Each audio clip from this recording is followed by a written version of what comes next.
how to redeem codes on Roblox. So what you're gonna do is, first of all, you would need to enter your Roblox. Next step, you will just have to click the Roblox button, and you will need to sign in or add your email and password in all that, or in this case you will add your username. Next step, you will just go ahead right here and click settings, and you will go to help. Alright, next step, you will just go ahead right here and search for redeem.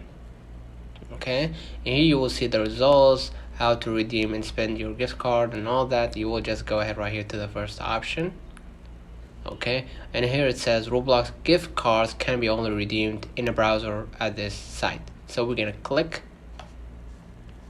Alright, and here you will see the Roblox or redeem Roblox codes, and here you will enter your gift card, virtual item, or promo code below, and here you will need to read it thoroughly after you added the code. And here it says, by checking the box, you acknowledge that you are at least 18 years of age, or that you are parent or legal guardian of that account owner. And you will need to read that thoroughly before you make your redeem. Let me know in the comments if this video helped you. Don't forget to like and subscribe, turn on the notification bell to receive every video we upload. Thank you for watching. See you in the next one.